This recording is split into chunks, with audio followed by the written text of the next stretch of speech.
வணக்கம். இன்றைக்கி வீடியோவில் நம்ம ரவை குலோப்ஜாமுன் எப்படி செய்கிறதுன்னு பார்க்க போகிறோம். இந்த குலோப்ஜாமுன் வந்து ரவை வச்சு தான் செஞ்சுருக்கீங்கன்னு சொன்னால் யாருமே நம்ப மாட்டாங்க. அந்தளவு ரொம்ப ஸ்மூத்தாக ரொம்ப டேஸ்டியாக இருக்குங்க. பாருங்கள் எந்த அளவு சாஃப்டாக இருக்குன்னு. கடையில் விற்கிற அதே குலோப்ஜாமுன் டேஸ்ட்டில் இருக்கும். ஆனால் ரவை வச்சு செய்ய போகிறோம். வாங்க எப்படி செய்கிறதுன்னு இந்த வீடியோவில் பார்க்கலாம்.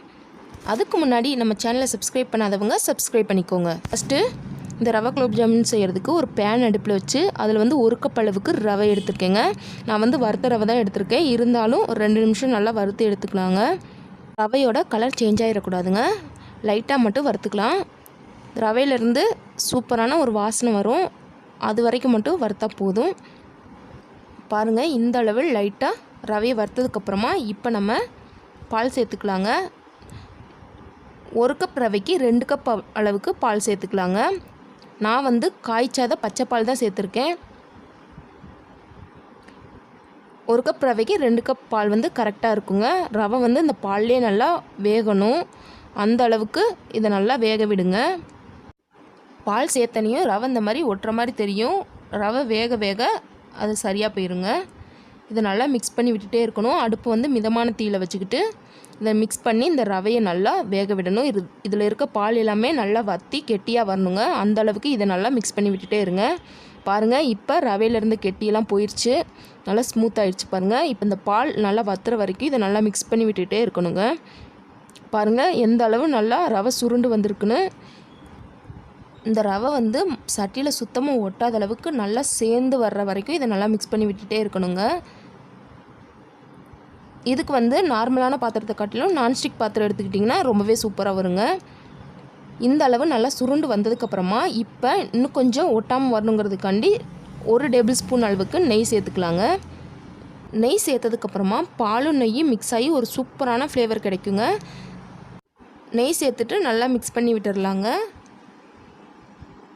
இந்த மாவு வந்து சப்பாத்தி மாவு பதத்துக்கு வரணுங்க. கொஞ்சம் கூட ஒட்டாமல் நல்லா சூப்பரான சப்பாத்தி மாவு பதத்துக்கு வர்ற வரைக்கும் இதை நல்லா மிக்ஸ் பண்ணி விட்டுக்கலாங்க. இப்போ அடுப்பு ஆஃப் பண்ணிடலாம். பாருங்கள் மாவு நல்லா சுருண்டு சப்பாத்தி மாவு பதத்துக்கு வந்துருச்சு. சட்டியில் கொஞ்சம் கூட ஒட்டவே இல்லை பாருங்கள். பார்த்தாலே தெரியுது ரொம்ப சூப்பராக எப்படி மாவு வந்திருக்குன்னு பாருங்கள். இந்த ஸ்டேஜில் நம்ம அடுப்பு ஆஃப் பண்ணி இதை கொஞ்சம் நேரம் ஆற வச்சிடலாங்க. இதுதாங்க மாவோட பதம். நம்ம மேலும் பிசைய இது நல்லா வந்து தண்ணி கொடுக்கும். அதனால் போதும். இந்த ஸ்டேஜில் நம்ம அடுப்பு ஆஃப் பண்ணிடலாம். மாவு கை பொறுக்கிற சூடு வர்ற வரைக்கும் இதை ஆற வச்சிடலாங்க. அதுக்கிடையில் நம்ம சர்க்கரை பாகு ரெடி பண்ணிக்கலாம். அதுக்கு வந்து ஒரு பேன் அடுப்பில் வச்சு அதில் 1 கப் அளவுக்கு சர்க்கரை எடுத்திருக்கேன். அது கூட 1.5 கப் அளவுக்கு தண்ணி சேர்த்துக்கலாங்க. தண்ணி சேர்த்துட்டு இந்த பாகு நல்லா கொதித்து வரணுங்க. சர்க்கரை கரைஞ்சி நல்லா பாகு கொதித்து வரணும். அந்த ஸ்டேஜில் நம்ம அடுப்பை வந்து குறைவான தீயில் வச்சுக்கலாங்க. குறைவான தீயில் வச்சுட்டு ஒரு 5 நிமிஷம் இதை நல்லா கொதிக்க விடலாங்க. இது கொதிச்சிட்ருக்க நேரத்தில் நம்ம மாவு ரெடி பண்ணிடலாம். நம்ம கிளறி வச்ச மாவு ஆறிடுச்சுங்க. கை பொறுக்கிற சூடு வந்துருச்சு. பாருங்கள் மாவு எந்தளவு சாஃப்டாக இருக்குன்னு. இப்போ இது கூட 2 டேபிள் ஸ்பூன் அளவுக்கு மைதா மாவு சேர்த்துக்கலாங்க. இதுக்கு பதிலாக நீங்கள் பால் பவுடர் கூட சேர்த்துக்கலாம். அது இன்னமும் சூப்பராக டேஸ்டியாக இருக்குங்க. சேர்த்துட்டு இதை நல்லா பிசைஞ்சிக்கலாங்க. ஒரு 3லேருந்து 4 நிமிஷமாச்சு நல்லா அழுத்தி பிசையணும். அப்போ தான் வந்து குலோப்ஜாமுன் ரொம்பவே சாஃப்டாக வருங்க. பிசைய வந்து இந்த மாவு வந்து கையில் லைட்டாக ஒட்ட ஆரம்பிக்கும். அந்த ஸ்டேஜில் கொஞ்சமாக எண்ணெய் அல்லது நெய் தடவிட்டு இதை பிசைஞ்சுக்கோங்க. எந்த அளவுக்கு மாவுக்கு நல்லா அழுத்தம் கொடுத்து பிசைறீங்களோ அந்த அளவுக்கு குலோப்ஜாமுன் ரொம்பவே சாஃப்டாக வருங்க. குறைஞ்சது 3 நிமிஷமாவது நல்லா பிசையணும். பாருங்கள் இந்த அளவு நல்லா சாஃப்டாக மாவு ரெடி ஆயிடணுங்க. இந்த அளவு நல்லா பிசைஞ்சு எடுத்ததுக்கப்புறமா இப்போ நம்ம இதை சின்ன உருண்டைகளாக உருட்டி எடுத்துக்கலாங்க. பாருங்கள் மாவு எந்த அளவு ரொம்ப சாஃப்டாக வந்திருக்குன்னு. இதில் கொஞ்சம் கூட நம்ம தண்ணி சேர்க்கவே இல்லை. ஃபுல்லாகவே பால் தான்.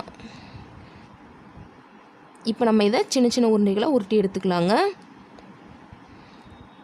உங்களுக்கு எந்த ஷேப் வேணுமோ அதுக்கு தகுந்த மாதிரி உருண்டைகளை உருட்டிக்கோங்க. நான் வந்து இதில் சிலிண்டர் ஷேப்பில் உருட்ட போகிறேங்க. நல்லா கொஞ்சம் கூட கிராக் இல்லாத அளவுக்கு இதை நல்லா சாஃப்டாக உருட்டி எடுத்துக்கலாம். பாருங்கள் நான் வந்து சிலிண்டர் ஷேப்பில் எவ்வளோ சூப்பராக கிராக் இல்லாத அளவுக்கு உருட்டி எடுத்துருக்கேன்னு. இதே மாதிரியே எல்லா மாவுகளையும் உருட்டி எடுத்துக்கலாங்க. இதில் நான் ரவுண்ட் ஷேப்லையும் மாவு உருட்டி வச்சுருக்கேன் பாருங்கள். எல்லா மாவுகளையும் இந்த மாதிரி உருண்டைகளாக உருட்டி எடுத்தாச்சு. ரவுண்ட் ஷேப்லேயும் சிலிண்டர் ஷேப்லேயும் உருட்டி எடுத்திருக்கேன். வாங்க இப்போ இந்த குலோப் ஜாமுனை பொரித்து எடுத்துடலாம். பொரிக்கிறதுக்கு எண்ணெயை சூடு பண்ணியிருக்கேங்க. இப்போ இதில் நம்ம ரெடி பண்ணி வச்ச குலோப் ஜாமுன்களை சேர்த்துக்கலாங்க. மிதமான தீயிலையே சேர்த்துக்கோங்க. பால் சேர்த்து இதை மிக்ஸ் பண்ணியிருக்கனால இது சீக்கிரமாகவே கருகிரும். அதனால் வந்து மிதமான தீயில வச்சுட்டு குலோப் ஜாமுனோட 2 பக்கமும் நல்லா செவந்து வர வரைக்கும் இதை நல்லா வேக விட்டுக்கலாங்க. ஒரு பக்கம் லைட்டாக கலர் சேஞ்ச் ஆனதுக்கப்புறமா இதை திருப்பி விட்டு நல்லா வேக விடலாங்க. குலோப் ஜாமுன் எல்லாமே நல்லா பொன்னிறமாக செவந்து வரணுங்க. அப்போ தான் பார்க்கவும் நல்லா அழகாக இருக்கும், சாப்பிட்றதுக்கும் ரொம்பவே ஸ்மூத்தாக இருக்குங்க. பாருங்கள், நல்லா கலர் சேஞ்ச் ஆயிடுச்சு. இந்த அளவு நல்லா ஃப்ரை ஆனதுக்கப்புறமா இப்போ இதை நம்ம எடுத்துடலாங்க. பர்ஃபெக்டான கலருக்கு வந்துருச்சு. இப்போ இதை நம்ம வெளியே எடுத்துடலாம். இதே மாதிரியே நம்ம ரவுண்டாக உருட்டி வச்ச குலோப் ஜாமுனையும் பொரித்து எடுத்துடலாங்க. அதே போலவே மிதமான தீயிலேயே எல்லா குலோப் ஜாமுன்களையும் பொரித்து எடுத்துக்கலாங்க. நல்ல ஒரு கோல்டன் ப்ரௌன் கலர் வந்ததுக்கப்புறம் இதையும் வெளியே எடுத்துடலாங்க. பாருங்கள், இப்போ இதையும் வெளியே எடுத்துடலாம். இப்போ நம்ம ரெடி பண்ணி வச்ச குலோப் ஜாமுன் எல்லாத்தையும் சக்கரை பாகில் சேர்த்துடலாங்க. நம்ம ஏற்கனவே ரெடி பண்ண சக்கரை பாகு கொதிச்சுக்கிட்டு இருக்கு. இந்த கொதிச்சுட்ருக்க சக்கரை பாகில் நம்ம ரெடி பண்ண குலோப் ஜாமுன் உருண்டைகளை சேர்த்துக்கலாங்க.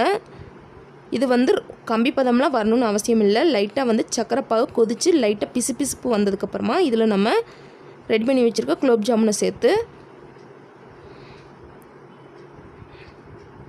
ஒரு 2 நிமிஷம் மட்டும் கொதிக்க விடணும். ரொம்ப கொதிக்க விட்டுறக்கூடாது. மிதமான தீயிலே ஒரு 2 நிமிஷம் மட்டும் இந்த மாதிரி மிக்ஸ் பண்ணுற வரைக்கும் மட்டும் கொதிக்க விட்டுருலாங்க. அவ்வளோதாங்க. இப்போ வந்து அடுப்பை ஆஃப் பண்ணிடலாம். ரொம்ப நேரம் கொதிக்க வச்சிங்கன்னா குலோப் ஜாமுன் எல்லாமே உடஞ்சிரும். லைட்டாக மட்டும் 2 நிமிஷம் கொதிக்க விட்டுட்டு, அதுவும் குறைவான தீயில கொதிக்க விட்டுட்டு அடுப்பை ஆஃப் பண்ணிடலாங்க. அடுப்பை ஆஃப் பண்ணிவிட்டு இதை மூடி போட்டு 1லேருந்து 2 மணி நேரம் நல்லா ஊற வச்சுருங்க. சக்கரை பாகு நல்லா குலோப் ஜாமுனுக்குள்ளே இறங்குற அளவுக்கு 2 மணி நேரம் ஊற வச்சுட்டு அப்படியே சர்வ் பண்ணாங்க. ரொம்ப டேஸ்டியாக ரொம்ப சாஃப்டாக பாருங்கள் எந்த அளவு சாஃப்டாக வந்திருக்குன்னு. நம்ம வீட்டில் ஈஸியாக கிடைக்கிற ரவையை வச்சே ரொம்ப சாஃப்டாக ரொம்ப ஸ்மூத்தாக கடையில் விற்கிற அதே டேஸ்ட்லேயே இந்த ரவா குலோப் ஜாமுன் ரெடி ஆயிடுச்சு. கண்டிப்பாக இதே மாதிரியான ரவா குலோப் ஜாமுனை உங்கள் வீட்டில் ட்ரை பண்ணி பார்த்துட்டு எப்படி வந்துச்சுன்னு கமெண்ட் பண்ணுங்கள். இந்த வீடியோ உங்களுக்கு பிடிச்சிருந்தால் லைக் பண்ணுங்கள், ஷேர் பண்ணுங்கள். இது போல் மேலும் பல ரெசிபிஸ் தெரிஞ்சுக்க சமையல் செய்வது எப்படி நம்மளோட சேனலை சப்ஸ்கிரைப் பண்ணிக்கோங்க. தேங்க்ஸ் ஃபார் வாட்சிங்.